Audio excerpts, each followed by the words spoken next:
Shalom saudara-saudara, selamat hari Sabat buat kita semuanya. Kita puji Tuhan pada Sabat ini. Walaupun di masa pandemi yang luar biasa, kita Tuhan berkati dan boleh berkumpul dalam ibadah kudus melalui virtual ini. Sebelum saya melanjutkan pekabaran yang kita mau dengarkan, mari kita tunduk kepala sejenak. Bapa di sorga, Bapa yang penuh kasih, hati kami betapa bersukacita dan bersyukur. Kebaikan Tuhan satu minggu bekerja, Engkau sudah berkati kami, sudah Engkau jaga. Dan Sabat ini kami akan mendengarkan firman-Mu. Biarlah hati kami menjadi tanah yang subur, dan Roh Kudus Tuhan mengurapi. Berkati hamba-Mu yang menyampaikan. Di dalam nama Yesus kami berdoa dan mengucap syukur. Amin.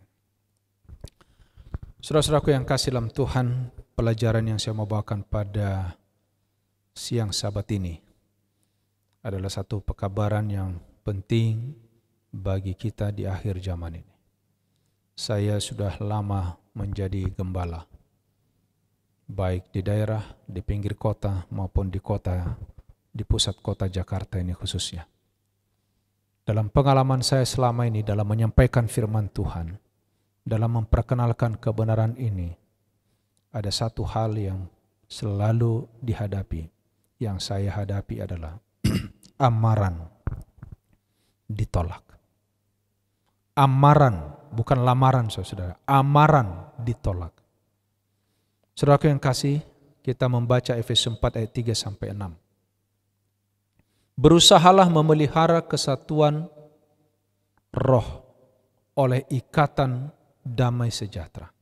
Satu tubuh, satu roh, sebagaimana kamu telah dipanggil kepada satu pengharapan yang terkandung dalam panggilanmu. Satu Tuhan, satu iman, satu baptisan, satu Allah dan Bapa dari semua. Allah yang di atas semua dan oleh semua dan di dalam semua. Saudaraku yang kasih, bila mana kita melihat ini, kita sedang diarahkan kepada satu kekuatan, satu kuasa, satu hal yang lebih luar biasa, yaitu mengenai kealahan. Karena dialah segala-galanya. Dalam mengkhotbahkan doktrin kedatangan Tuhan,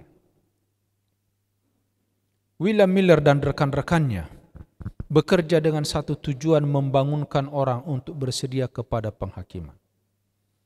Karena William Miller sadar bahwa Allah itu adalah pemilik, Allah itu bertindak, Allah itu mempunyai satu rencana kepada dunia ini.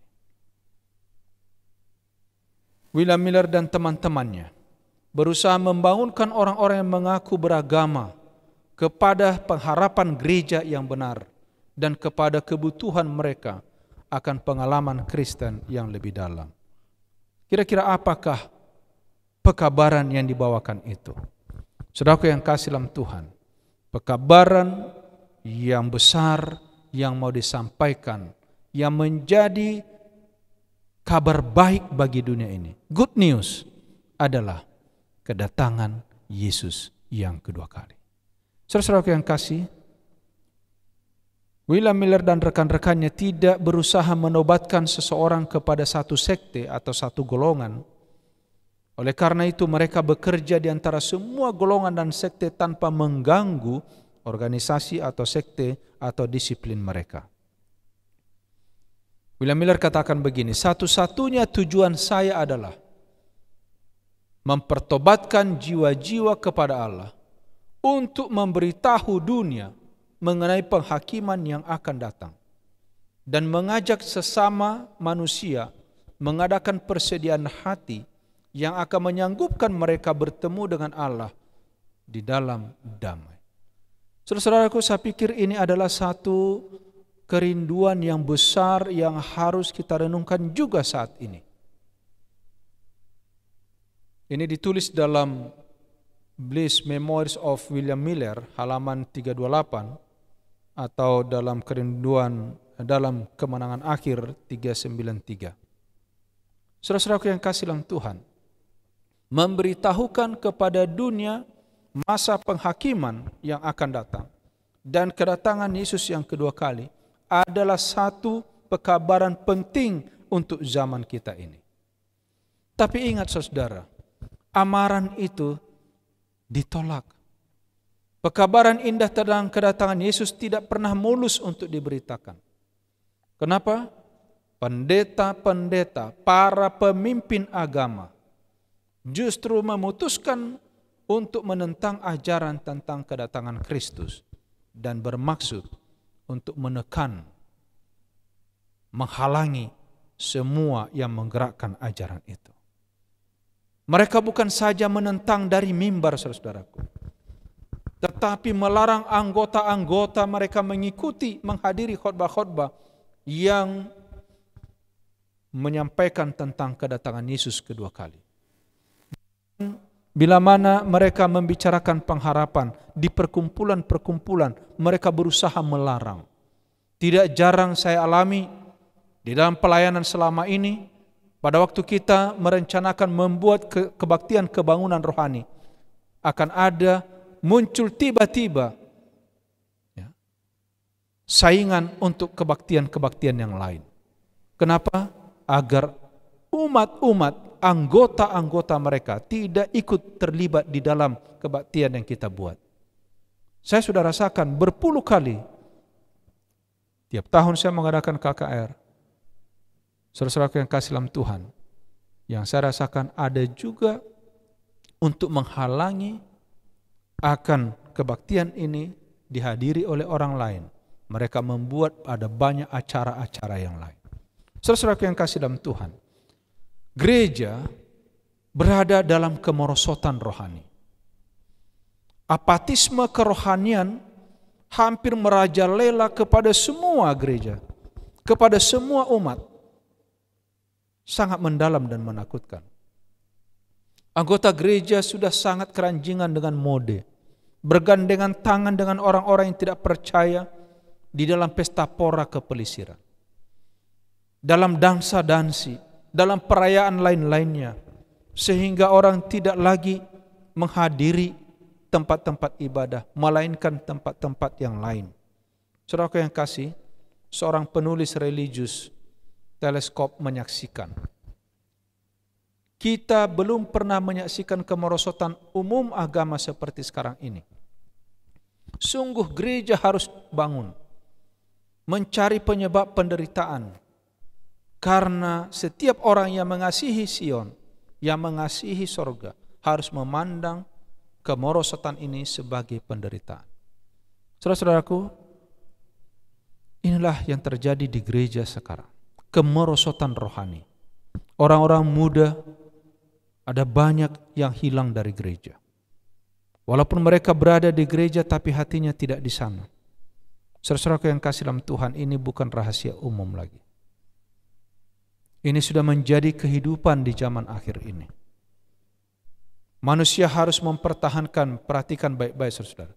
Ini adalah usaha setan dan kebijaksanaan setan di zaman akhir ini, yaitu mempertahankan formalitas agama, tetapi kehilangan keilahian dan kesalehan yang vital. Jadi agama itu hanya sekedar formalitas. Ini adalah kebijakan daripada iblis. Setelah mereka mulai menolak Injil, seperti orang Yahudi dahulu mempertahankan upacara keagamaan begitu lama dengan sungguh-sungguh. Mereka gigih memelihara keeksklusifan nasional mereka, sementara mereka sendiri mengaku bahwa hadirat Allah tidak lagi dinyatakan di antara mereka. Bayangkan saudaraku yang kasih, waktu saya pergi berkunjung, mengadakan perjalanan yang disebut dengan Holy Land. Satu hal yang luar biasa yang saya pikirkan begini, salah satu dari orang yang menjadi tour guide kami, pada waktu saya tanya, do you believe in Jesus? No. Ya. Waktu saya tanya, apakah engkau percaya Yesus? Tidak. Tetapi dialah yang menceritakan kepada kami pada waktu perjalanan ke Holy Land, Oh, di sini Yesus lahir, di sini Yesus mati, di sini Yesus disalibkan, di sini Yesus disiksa. Saudaraku yang kasih, dia menceritakan tentang Yesus, bagaimana pengorbanan Yesus, tapi dia sendiri tidak percaya kepada Yesus. Inilah sebenarnya yang terjadi, saudara. Di dalam kehidupan dunia yang sudah merosot, cara setan yang luar biasa. Bahkan dikatakan mereka melarang mempelajari nubuatan. Akhirnya para rabi mengumumkan kutuk bagi semua orang yang mencoba menghitung masa. Di dalam kebutaan dan tanpa penyesalan, orang Israel berdiri 1800 tahun tidak memperdulikan tawaran kasih karunia keselamatan, tidak memperhatikan berkat-berkat Injil, dan amaran yang sungguh-sungguh dan menakutkan mengenai bahaya mereka tolak, saudara-saudaraku. Luar biasa. Kita tahu sejarah. Pada waktu Yesus datang yang pertama kali di dunia ini, orang yang datang pertama kali menemukan Yesus bukan orang-orang yang mengaku sebagai pengikut Kristus, orang-orang yang terpelajar agama, tidak. Tapi mereka adalah orang-orang yang rendah. Mereka itu adalah orang Majus jauh dari timur. Mereka itu adalah para gembala. Tetapi orang-orang yang berjubah, yang belajar firman Tuhan tiap hari, mereka tidak peduli dengan kabar itu.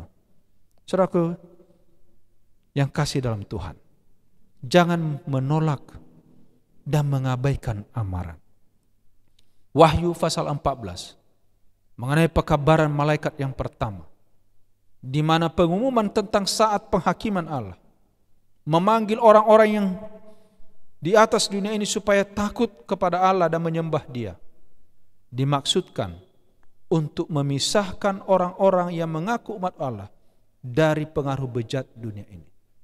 Jadi Wahyu 14 itu adalah panggilan supaya kita dapat memisahkan diri dari orang-orang yang bejat, yang membangun mereka untuk melihat keadaan mereka yang sebenarnya, yang murtad dan bersifat keduniawian. Saudaraku, seandainya orang-orang ini menerima pekabaran dari sorga, mereka merendahkan hati di hadirat Allah, berusaha sungguh-sungguh mempersiapkan diri berdiri di hadiratnya. Saudaraku, saudara bisa lihat, roh dan kuasa Allah akan dinyatakan di antara mereka. Saya pikir inilah kebutuhan kita di saat sekarang ini. Kebutuhan kita memiliki kuasa roh, kuasa Allah. Jemaat itu sekali lagi akan memperoleh berkat persatuan. Bila mana ada roh di dalam diri kita, maka akan ada roh persatuan, iman dan kasih sebagaimana yang ada pada zaman rasul-rasul. Bila mana ada orang percaya sehati dan sejiwa, mereka akan memberitakan firman Allah dengan berani. Dan ini yang terjadi dalam Kisah pasal 4. Maka jumlah mereka semakin bertambah. Apa dikatakan di dalam pasal 2 ayat 47? Tuhan menambah jumlah mereka dengan orang-orang yang diselamatkan. Saudara-saudara yang kasih dalam Tuhan, sekiranya ada roh dan kuasa Allah dalam hidup kita, di dalam gereja ini, maka Tuhan akan menambahkan jumlah dengan orang yang diselamatkan. Saudara yang kasih, hati-hati dengan pertentangan, usaha untuk menolak kebenaran. Yohanes 7:48. Sebagaimana pada zaman dahulu kesaksian sederhana firman Allah telah dihadapi dengan pertanyaan, adakah seorang di antara pemimpin-pemimpin yang percaya kepadanya, atau seorang di antara orang Farisi? Saudaraku yang kasih, pertanyaan ini muncul juga kepada kita. Apakah kita memiliki keyakinan di hadapan Tuhan dengan baik? Dengan kenyataan betapa sulitnya membantah argumentasi yang diangkat oleh masa-masa nubuatan, maka banyak orang yang berhenti mempelajari nubuatan, mengatakan bahwa buku nubuatan itu dimeteraikan dan tidak akan bisa dimengerti. Inilah, kalau orang sudah tidak peduli dengan kebenaran, mereka hanya mau ringannya saja, lalu mereka katakan ngapain belajar nubuatan, itu sulit dimengerti. Orang banyak yang hanya percaya kepada pendeta mereka. Oh, begini kata pendeta kami. Saya sering dengarkan itu, saudara. Pada waktu saya belajar berdiskusi dengan orang lain. Oh, pendeta kami katakan begini. Mereka menolak mendengarkan amaran itu. Bahkan apa dikatakan? Dan yang lain, walaupun yakin terhadap kebenaran itu, tetapi tidak berani mengakuinya kalau mereka dikucilkan dari rumah perbaktian. Oh, ini sering. Saya pikir orang-orang yang sudah ada di gereja ini pun pernah mengalami itu, dikucilkan oleh keluarga, dikucilkan oleh gereja, oleh karena menerima kebenaran. Dan apa akibat penolakan itu, saudara? Perhatikan ini. Dengan menolak amaran malaikat yang pertama, mereka menolak sarana yang disediakan surga untuk pemulihan mereka. Mereka menolak dengan hinaan juru kabar yang murah hati, yang akan memperbaiki kejahatan yang memisahkan mereka dari Allah. Siapa itu? Yesus Kristus. Mereka tolak, saudara. Dan dengan keinginan yang lebih besar, mereka berbalik mencari persahabatan dengan dunia. Dan inilah penyebab keadaan yang menakutkan dari keduniawian, kemurtatan, dan kematian rohani yang terjadi dalam jemaat, khususnya pada tahun 1844. Saudara-saudara yang kasih dalam Tuhan, hari ini kita diingatkan tentang kemurtatan, penolakan kepada amaran. Pertanyaan sekarang, apakah asal mula kemurtatan besar itu? Bagaimanakah gereja pertama kali menyimpang dari kesederhanaan Injil? Perhatikan baik-baik, saudara. Jawabannya sangat sederhana. Oleh menyesuaikan diri kepada praktek-praktek penyembahan berhala, memudahkan kekristenan diterima oleh kekafiran. Saudaraku, dengan orang Kristen menyesuaikan diri dengan dunia, bukan dunia menyesuaikan diri dengan gereja.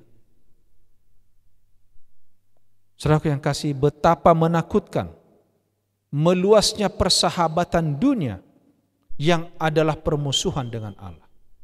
Betapa jauhnya gereja-gereja populer di seluruh dunia Kristen menyimpang dari standar Alkitab. Di sana sudah tidak ada lagi penyangkalan diri, kesederhanaan, kesalehan sudah mulai pudar. Semua berlomba untuk menunjukkan apa? Kemewahan. Menunjukkan mode yang mengikuti akan mode dunia ini. John Wesley pernah berkata, ini tentang menggunakan uang yang benar, saudara. Dia katakan begini, jangan sia-siakan sebagian pun dari talenta yang begitu berharga hanya untuk memuaskan keinginan mata. Untuk pakaian yang berlebih-lebihan, yang mahal, atau perhiasan yang tidak perlu.